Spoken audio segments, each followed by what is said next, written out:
Hello, magandang araw sa inyo guys. So ito nga pala yung part 2 nung daily life in Macau natin, no. Ito yung ASMR na vlog natin.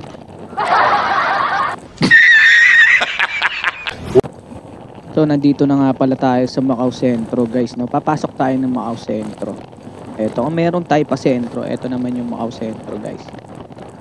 So dito tayo dumaan sa mahabang tulay kasi nga ginagawa yung kabilang side ngayon, inaaspaltuhan nila. So mahaba pa yung biyahe natin bago tayo makauwi mga tropa. Kaya pwede nyo akong samahan. So habang nagdadrive ako dito, ano ba gusto nyong gawin ko tropa? Pwede naman tayo magkwentuhan, pwede ko rin kayong kantahan. Gago! Kwentuhan ko na lang pala kayo guys. So ito nga palang dinadaanan natin guys. Dito ginaganap yung Grand Prix, no. Kung napapansin niyo yung nalagpasan natin na guhit na yun sa kalsada, yun yung finish line. So yung Grand Prix guys, yun yung karerahan ng mga motor, kotse. Yan, dito ginaganap yan sa Macau, no. Maraming bansang sumasali dyan, iba't ibang bansa. So last time natatandaan ko, kasali yung Philippines eh. Kaso nga lang sayang hindi tayo nakapanood, no, kasi busy tayo sa trabaho, no. Ang hirap kasi, ang schedule ko pa iba-iba sa loob ng isang linggo. First, second, third, ganun. After 2 days lang magpapalit na ako ng shift. Tapos, minsan, natatapat pa. Alam ko, natatandaan ko pagka may Grand Prix dito, natatapat pa, nabubul pa tayo. Natatapat, lagi ako may pasok. Wala akong matandaan naman, nag-day off ako. Kaya hindi ako nakakanood. So, mag-ano na rin pala tayo dito, no? Mag-iilan taon na ba ako dito? Dumating ako dito, 21 years old eh. Ngayon, 30 na ako. So, magna 9 years na rin. Oo, totoy ako nung dumating dito eh. Wala akong kamuwang-muwang nun eh. Yeah, boy. Pero hanggang ngayon pa rin naman, wala tayong kamuwang-muwang. Inosente tayo sa mga masasamang bagay, no? Oh my God! Wow! Pero ito seryoso na, sige. So, nandito na tayo guys. Madadaanan natin yung Wynn Macau, no?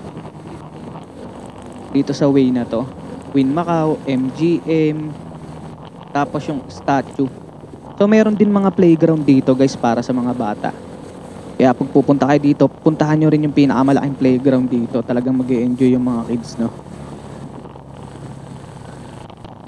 Tapos yun nga pala sa mga para din sa mga turista, no? Pagka pupunta kayo dito guys, punta na kayo ng maaga tapos hanggang gabi para sulit malibot nyo yung Macau ng isang buong araw.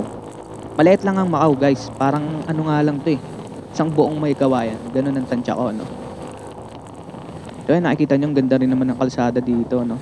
Tapos nga pala, kung mapapansin ninyo, more on stoplight dito guys. Kung nakikita ninyo, puro stoplight sila, no? Minsan yan yung nakakapagpa-traffic, pero yung actually yung traffic naman kasi dito, hindi naman inaabot ng oras eh. Taglit lang eh. 30 minutes nga, pinakamatagal, tanda ako nun pagka dumadaan ako sa may sa seaside. Doon ang traffic eh. Kaya lang syempre ang traffic naman doon may oras naman. Yung pagka-uwian na, tsaka yung papasok na yung mga nagtatrabaho, no? So ito nga palang lalabasan natin guys. Ano yan? Praca Amaral. Nandito na tayo sa Praca Amaral, no? Pinauna ko muna si Manong, mukhang nagmamadali. So etong Yoho Treasure Island, nakita ko dito may maganda ring swimming pool dito. Nakita mo yung view ng dagat eh. Kaya try nyo din mag-check-in dyan guys kapag pumunta kayo dyan, ha. Bago lang yan yung Yoho Treasure Island. Tapos ano nga din pala, dito kasi sa Macau, more on casino dito guys, no. So payo ko lang sa'yo pagka pupunta dito, pwede ka naman siguro maglaro pero huwag kang maa-addict, no. Kasi marami nang nasira ang buhay. Alam niyo naman eh, wala naman talagang ginawang maganda ang pagsusugal. Totoo yan, napatunayan ko yan kasi isa din ako dati sa mga nagsusugal, no. Pero ngayon nagbagong buhay na tayo. What the fuck? Oh gagi, mahirap kaya talaga pagka napasok ko sa sugal. Madaling pumasok, mahirap lumabas. Pero kasi ang gara kasi nang nagiging pakiramdam mo kapag ka nananalo ka, lalo ka nang gigigil. Ganun kasi ako eh. Kaya kinontrol ko na yung sarili ko. Pero bago ako makontrol yung sarili ko, ang dami nang nawala sa akin. Ang dami ko nang naubos, hindi ko na mamalayan. Kaya lesson learned din talaga sa akin. No? So balik nga pala tayo dito sa paggala ko sa inyo guys. Libre na yan guys ha, tinutur ko na kayo. So nandito na tayo sa Senado Square.